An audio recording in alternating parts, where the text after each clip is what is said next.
Hello team, welcome to another ATP Geopolitics video with myself, Jonathan MSP. It's Ukraine War news update. Goodness knows what video it is today. There's so much happening at the moment. Anyway, this is a geopolitical video to give you some contextual understanding of what's going on in and around Ukraine in the political sphere. Right, first of all, Polish rivals here, the Prime Minister and the President Duda and the Prime Minister Donald Tusk, from the opposite ends of the political spectrum, who are in charge of Poland, are lobbying in Washington at the moment in the US to try and get to come together to get support for Ukraine from US lawmakers. We've heard that, you've got this impasse in Congress. You have the bill that's passed Senate but is held up in the House of Representatives. You've got 2 discharge petitions. I don't know the numbers today, whether there's been an increase in the signatures for those 2 different discharge petitions to try and get aid through to Ukraine. Let's hope that that succeeds and hope that these 2 can drum up some support for US aid to Ukraine. Just to give you, I don't know whether this speech is in the US. Looks like there's Fareed Zakaria from CNN in the on the panel there, so perhaps this is in the US. This is Sikorski, the foreign Minister of Poland, also talking. He gives quite a risque comparison to the kind of appeasement demands of some people in the West for Ukraine. But this is what the Polish Foreign Minister has to say. There is never a shortage of pocket chamberlains willing to sacrifice other people's land or freedom for their own peace of mind. That is really worth emphasizing, by the way. How often do we hear people say, oh, Ukraine should go to the negotiating table? Are you Ukrainian? Is it your land? Is it your family? Is it your city? No. So why are you forcing them to go to the negotiating table? How about letting them make that decision? This is what Sikorski talks to. And we shouldn't do it. I will use a risque comparison, but if a woman is being raped, is not the best time to tell her don't escalate or negotiate. You have to come to her assistance. And so what happens in the occupied territory, what happens to the Ukrainian citizens who are being forcibly Russified, who are being tortured, whose children are getting stolen, these are sacrifices that Ukraine is making, not us. And therefore, it is only up to Ukraine to make those judgments. Absolutely. We're not the ones who are having our country violated, right? Ukraine is. So they get to dictate when they give in to those aggressions. Russian assets are frozen in the EU, that are frozen in the EU, are likely to generate 15 to 20 billion euros in profits by 2027, Reuters quoted a senior EU official as saying. This might change things as to whether you use those frozen assets for, if you confiscate them and try and turn them into liquid cash to give them to Ukraine, or actually if you can continually skim off that amount of money, like to the tune of 15 to 20 billion euros, in a couple of years, then actually it might be worth keeping hold of those frozen assets and using them to generate sustainable cash for Ukraine. Polish farmers will temporarily unblock one of the checkpoints and let trucks queuing at the border through. Reuters report this with a reference to a statement by the leader of the Polish protesters. Quote, "This is a gesture from us to Ukrainian drivers so they can return to their families and to their country, which is still in a difficult situation in a time of war and is forced to confront Russia." The protest leader said. Well, thanks for that at least. Okay, talk that Olaf Scholz, Macron and Donald Tusk are to meet in Berlin to hash out their differences on Ukraine, according to Politico. Macron will travel to Berlin on Friday to meet with Scholz in an effort to reduce tensions over Ukraine that have spilled out into the open in recent weeks. Now, this is a good thing. It would be absolutely fabulous if something can come out of this. Macron is being rhetorically and tangibly, in terms of what France is doing and committing, much stronger against Russia and for Ukraine. Scholz is being a little bit kind of weird at the moment. Germany are doing loads of things to support Ukraine, but his rhetoric is actually up until the recent Taurus spat, been fairly decent. But then with what he said about Taurus and with regard to not being able to commit Taurus because he didn't want troops on the ground and participate in a war like France and UK are doing, this idea that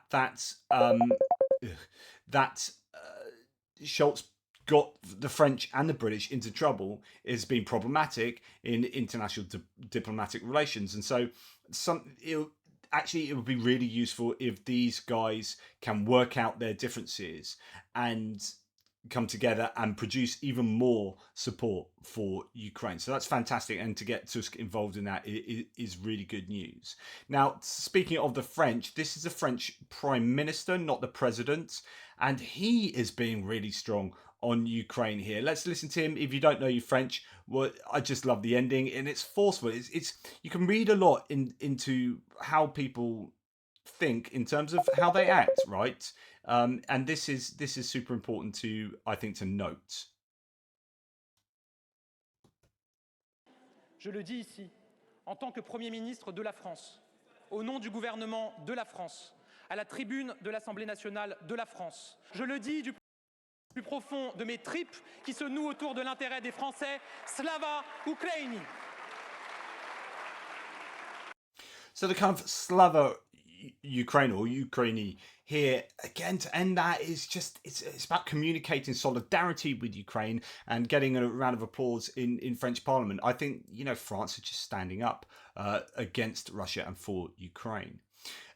For the second time in a few days, the Vatican has commented on Pope Francis's statement about the need for Ukraine to recognise its weaker position in the war with Russia and, quote, raise the white flag. Vatican Secretary of State Piero Parolin said that in order to negotiate, it is the aggressor, i.e. Russia, that must first stop military action, but it is the responsibility of both sides to seek negotiations. Quote, obviously the creation of such conditions is not just up to one of the parties, but rather to both, and the first condition, in my opinion, is precisely the cessation of aggression. The aggressors should be the first to cease fire and then start negotiations, the Vatican Secretary of State said in an interview with Corriere della Sera, made public late in the evening of March 11th. I fully support the Vatican statement. Aggressor Russia must cease hostilities, says Anton Gerashchenko. I wonder if Russia's listened to this. Well, I think it's good that the Vatican, in some capacity, has come out and said, well, actually, we need to qualify those statements from the Pope, and also that Russia is clearly the aggressor. I mean, that's what, and that's obvious, right, to you and I, but sometimes it needs to be reaffirmed. A fire's broken out in a camp for Ukrainians in Berlin. The fire broke out in a shelter site in a former Tegel airport in one of the 1,000 square meter tents that could have housed about 380 refugees from Ukraine. According to preliminary reports, there were no casualties. People will be provided with alternative housing. The cause of the fire is currently unknown. I hope there's nothing too nefarious concerning that. Now, here we have a good continuation of protest of Robert Fico, right? In the Slovakian Prime Minister is against the president's rhetoric, is very much positioning himself and really the administration in Slovakia to be anti-Ukraine and pro-Russia. And there are people still protesting that. Severely embarrassed by the direction of their minority government that it's heading in, people are taking to the streets ever more vociferously against Prime Minister Fico's leadership. I think it's fantastic. I'd like to see more on that. I might have to look into that a little bit to see what exactly is going on there. And that's a kind of decent segue onto Viktor Orban again and his kind of autocratic dictatorial intentions at the very least. Surmising that Trump's return to the White House would mean the inevitable fall of Ukraine, Solovyov added that Hungary would also expand its borders by being gifted the Ukrainian Carpathians, courtesy of both Trump and Putin. Now, this is an interesting claim from Solovyov, a Russian propagandist, who's saying that actually, if Trump gets in, then Ukraine will lose and Hungary will be able to help itself to the Carpathian Mountains. It's like, just let's carve up Ukraine for the benefit of other people, and Trump and with the guidance of Viktor Orban will bring about this eventuality, says or implies Solovyov. It's pretty despicable.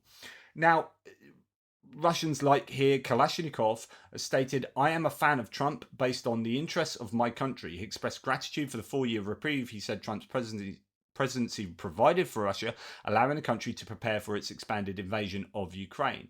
This is the idea, that Trump will be good for Russia, and Russians are openly admitting this. It is a bit of a challenge to global security. Right, I've said that a lot over the last few days. Let's go back to Viktor Orban and look at what, okay, Pod Save America, avowedly democratic leaning. I mean, these guys, he wrote, he was an Obama speechwriter. These guys worked with the Obama administration. But I think this synopsis of the Orban, or Viktor Orban himself, is a really good, very concise synopsis. Here's another totally normal thing for a presidential candidate to do. Trump threw a party at Mar-a-Lago over the weekend for right-wing Hungarian autocrat Viktor Orban, who later said that Trump told him he wouldn't send a penny to Ukraine if he becomes president. Here's Trump praising Orban at the concert, which featured Beatles and Rolling Stones tribute bands, along with the Palm Beach Orchestra. Truly a fucking hell on earth. Than Viktor Orban, he's fantastic. As you know, the Prime Minister of Hungary, and does a great job. He's a non-controversial figure because he said this is the way it's going to be, and that's the end of it, right? He's the boss. Tommy, every once in a while I feel like we need a refresher on why Viktor Orban is not someone a potential U.S. president should model himself after. Can you help us out? Sure. So he's a dictator. He has all but killed off democracy in Hungary. The issues that he ran on will sound very familiar to you guys. He said that Hungary was getting invaded by migrants, that they had to build a wall, demagogued refugees, Muslims in particular. He ran a bunch of ads attacking George Soros in blatantly anti-Semitic ways. And then while in power, Orban slowly destroyed the institutions at the heart of the democracy in Hungary. He cracked down on the media. He ran outlets out of business that he didn't like, or he forced them to be sold to his friends. He rewrote the Constitution, expanded the courts, then he packed the courts, then he forced old judges off of the courts so he could pack them even further, gerrymandered parliamentary districts. His political party would create fake political parties to run against, so they would split the opposition vote, and just use the powers of the state to destroy his opponents and route money to his little kind of oligarch buddies. So if you want to be rich in Hungary, you have to be on Orban's good side. And Republicans see him and they love the guy. Like Steve Bannon is openly talks about how Orban is the kind of leader we should emulate. There's This is incredibly worrying. That's your synopsis of who Orban is, and yet he is loved. He's given these massive round of applause and huge, heralded by Trump and his team and people like Steve Bannon as being this wonderful leader, and yet that is who he is. Like, this is a blatant endorsement of autocracy. There is no other way of looking at this. He talks about how Orban is the kind of leader we should emulate. There's CPACs in Hungary. Tucker Carlson goes over there, records a show for a week from Budapest. So this is the model. This is who they want to be. Yeah, it was good to see Biden included this in his speech over the weekend as well, sort of attacked Trump for praising Orban, which, maybe a lot of voters don't know who Viktor Orban is, but all you need to know is it's a guy who's an autocrat who said he doesn't like democracy. So. Yeah, it's a story worth telling. Also, did you guys just notice how hard they tried to make it look like a state visit? Like, they had the motorcade roll up, they had the flags, he was a greeting committee. Like, it's so thirsty to want to be president. So. Yeah, everything is play pretend president now. Yeah. It's like everyone on the right and Fox now also, they call him President Trump. They don't say former President Trump. He just had a video out where the video was this like weird fantasy where Joe Biden is delivering the State of the Union, but then they cut to Donald Trump walking into the chamber from when he was at the State of the Union, and it's like him replacing Joe Biden. Joe Biden walks off the stage, and it's like Trump's tweeting this video all the time. I'm like, what are you? It's so weird. It really is a So that gives you a sense of who Orban is, I think, and how dangerous it is when he is given this pedestal, and that American voters seem to look up to him as something that they want to emulate in terms of what they want American politics to look like. I think that's incredibly dangerous. He's a classic autocratic leader. Now, Jay Nordlinger here says, I saw Russia hawks in the Senate vote against aid to Ukraine. So there's this interesting move. Certain classical kind of war hawks or people who are hawkish against Russia going back decades. Usually you would associate that with classic Republican voting habits and political positioning. These, as Jay Nordlinger says, I saw Russia hawks in the Senate vote against aid to Ukraine. Watch for the China hawks to go wobbly on the matter of TikTok. The reason in both cases is the same. Trump, he calls the shots in the GOP, which is tragic and maddening in equal parts. According to Steve Bannon, says someone else, the Chinese state may have paid or manipulated Trump into backing off on TikTok. That tells you that there's fish in that pond and that Trump and TikTok are up to no good. Well, actually, it's, as mentioned, this chap called Yas, who is a donor to Club for Growth and the Republican Party, and Trump had a meeting with him, and as a result of that meeting, Trump flip-flopped on TikTok, did a 180 shift on there, and as a result, people like Vivek Ramaswamy is like, yes, master, and as Trump's lapdog is kind of panting along, expectantly. Oh, you said you've done a 180 shift on TikTok. Well, I'll do that too. And sort of post hoc rationalizing after the fact, because really he's only doing it because Trump's told him to. And then he kind of rationalized it after the fact. But there is this shift on China.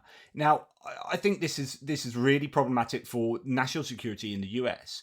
But actually, there's an interesting thing going on with the Republican Party at large in terms of the RNC, Republican National Committee, which is the move of Donald Trump not only to put his daughter-in-law in as a co-chairperson, and that looking very much like nepotism, but also a move to start controlling the RNC. Well, actually, it's got far worse than that. So the RNC is being merged with the Trump campaign, which is heavily intermingled with the Trump organization. In other words, there is no national Republican Party, only the Trump family remains. They will run the RNC like the Trump org, a mob family. Right? This will all come back to Ukraine. This will all make sense, hopefully. I'm trying to be really fair here, not be too partisan. This will seem like I'm being really partisan, but I'm not. What I'm trying to do is advocate for a Republican Party that is the Republican Party of old.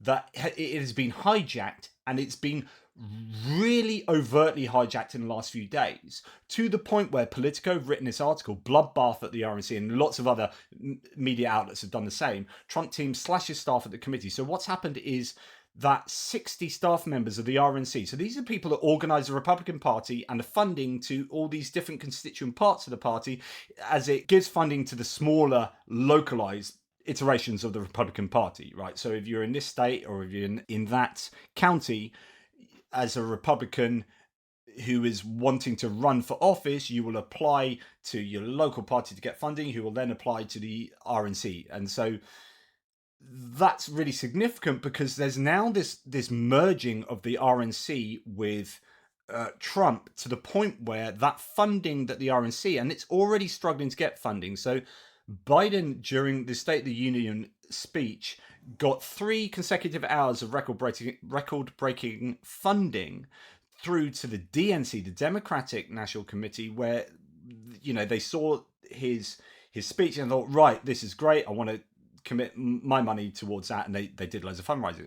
The RNC is struggling to fundraise at the moment, and not only that, with the merging with Trump's campaign, the RNC money that they are raising appears to be able to go to Trump's legal problems.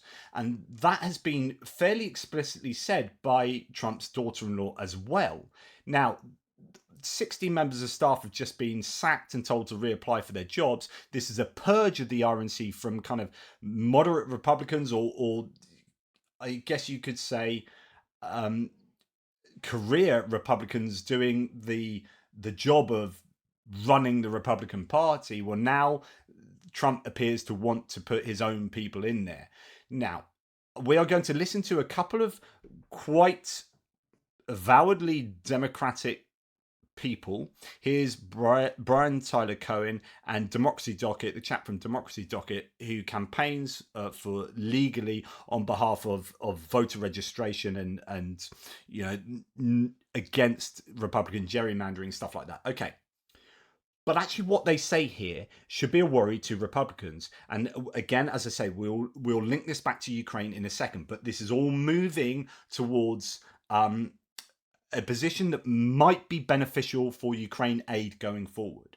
But if you're not knowledgeable about American politics, this may be eye-opening for you. And if you are knowledgeable but don't know what's going on at the moment, this might also be eye-opening. Maybe not, but can we expect to see RNC donations be filtered just toward paying Trump's legal bills? Oh, I hope so. I hope they take all of the political money that would be spent on television ads, all of the money that would be spent on organizers, all of the money that would be spent on their lawsuits, the voter suppression lawsuits. I think they ought to take them all and invest in like Trump water and Trump steak and other like worthless Trump chotskis, and then ship the rest of the money to Trump's lawyers. Because look, here's the end of the deal. At the end of the day, here's the deal. I'm fine with Trump's lawyers getting stiffed, but I'm also fine. I'd rather them get the money than Donald Trump have more money for his campaign. And so Donald Trump's grift will be the end of him. Donald Trump's grift is, we saw it throughout his presidency, him selling off, suites at his hotel to foreign dignitaries. We've seen him, all of a sudden he's flipped on TikTok. Now he loves TikTok because, he met with one of their big donors.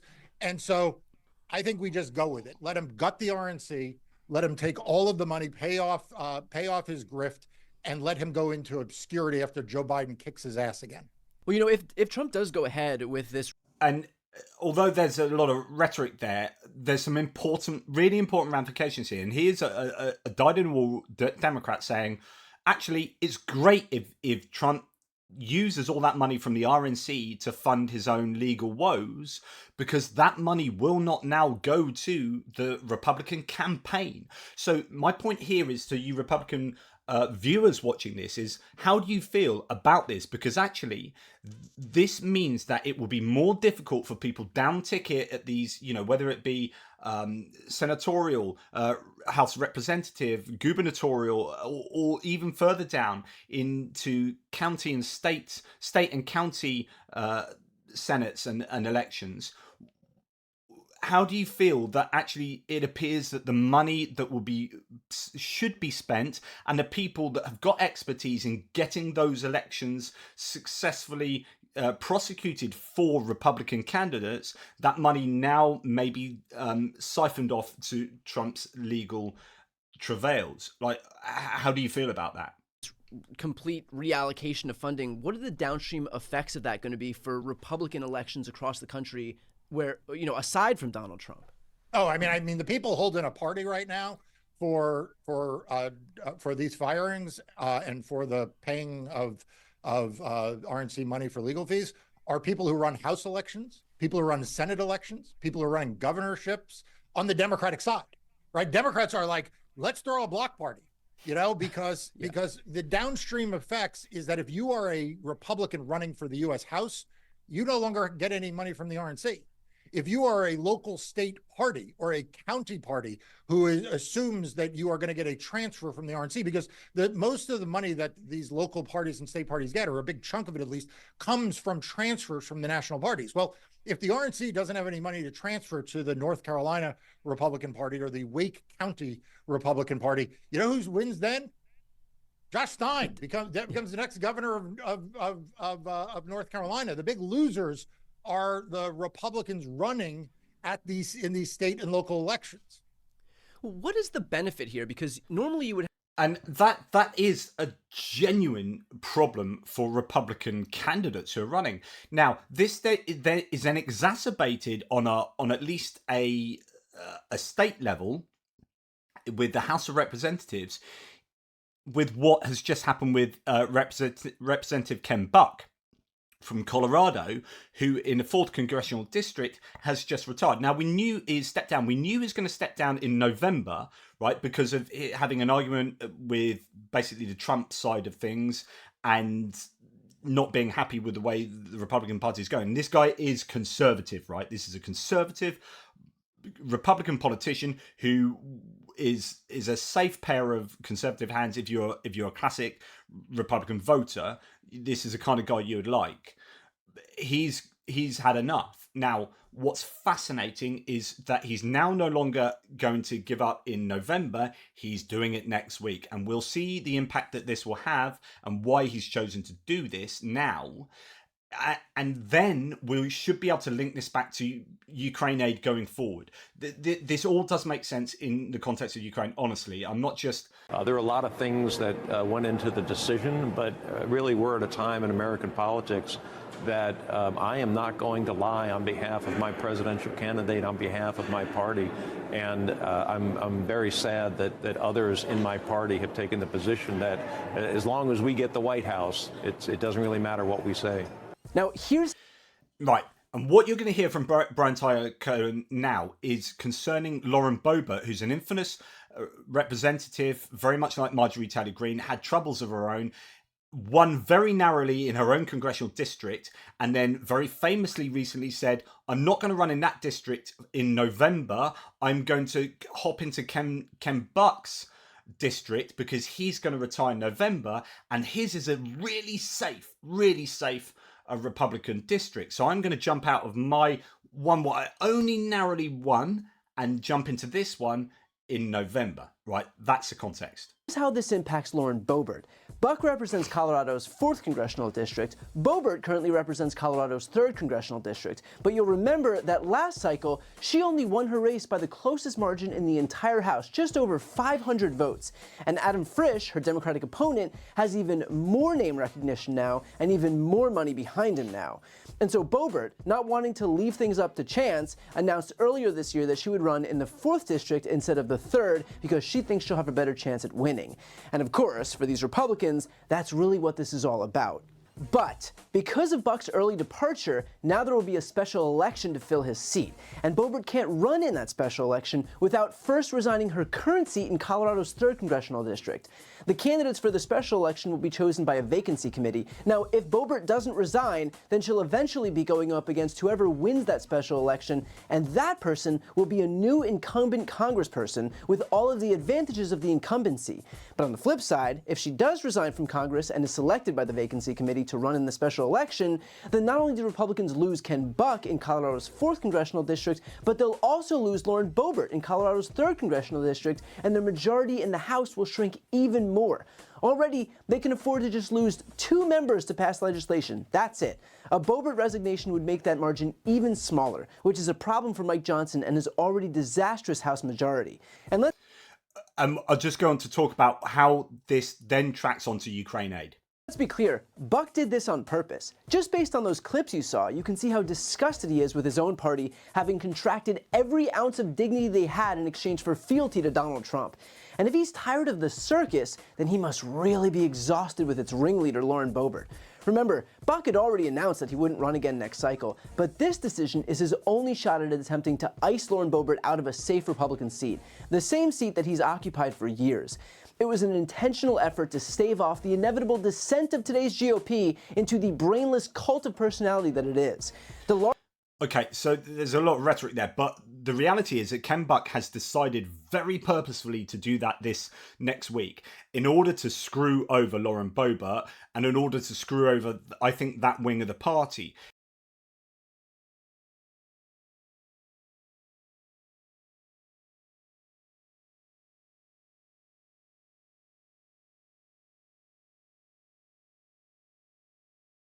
Now, why is this relevant for Ukraine? So at the moment, the Democrats have the Republicans have a very slim majority in the House of Representatives. They have in the Senate a minority where the Democrats is effectively 50-50, pretty much, give or take 1 seat, and the vice president having the deciding vote as well. So, however, as the Democrat seats come up, as the Senate seats come up to be voted on, a third of them are voted on every 2 years. So in November this year, a third of the Senate seats will be voted on, and normally that would look good for Republicans because those seats favor, those particular seats coming up this time favor Republicans taking a bunch of seats. However, all the polling at the moment suggests that those seats might well go to Democrats or back to Democrats, or however it may be. You've got people like Kirsten Sinema not running, and there are all sorts of things going on. Lots of moving parts, but it's actually looking increasingly good for the Democrats there. Now, with the House of Representatives, that slim majority is looking even slimmer with what Ken Buck has done. So even before November, you've got a greater chance for Democrats to get things passed without Republicans en masse having to cross the aisle. So Ukraine aid could look better going forward. But even if it comes to November 2024, we're still talking about this then, you have a situation where Republicans are not getting the funding they want, and that funding might well be siphoned off to Trump's own legal troubles, and you have a chance for the Democrats to take a trifecta of maybe getting the president, the Senate, and the House of Representatives. There is all is not well in the House in the state of Denmark because, you know, to quote Hamlet here, because there is some rot that's taking place, I think, in a Republican Party, with it being hijacked by a certain wing of Republicans that are then potentially using the funding to their own ends in terms of Trump's legal woes, and that will not look good for the electability of many of the Republicans down ticket, and could therefore come and bite the Republicans on the backside.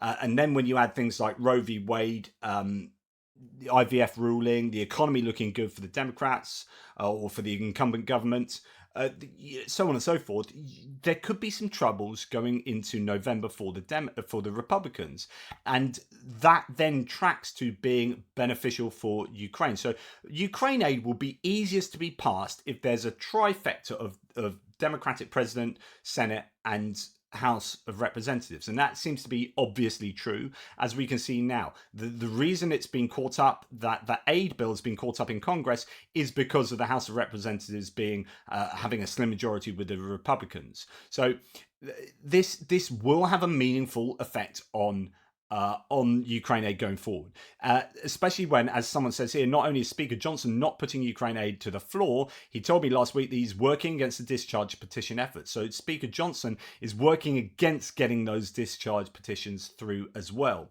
So anyway, I know that might have sounded like I was being hyper partisan. I'm not. I'm trying to just present. I'm trying to be pro old school Republican here in saying that the party's been hijacked, and actually it doesn't put it in a good position going into the elections, and that majority for the Republicans in the House of Representatives is now razor thin. Right, this is paper thin, and that is not good for the Republicans and gives Democrats a greater chance of only needing a few people to cross the aisle in order to get done what they want to do, which in the case of the context of these videos is aid to Ukraine. Let me know what you think, and particularly if you're a Republican, let me know what you think about the merging of the RNC with the Trump campaign, and whether that is healthy for democracy and whether that is healthy for the Republican Party. Anyway, take care, speak soon.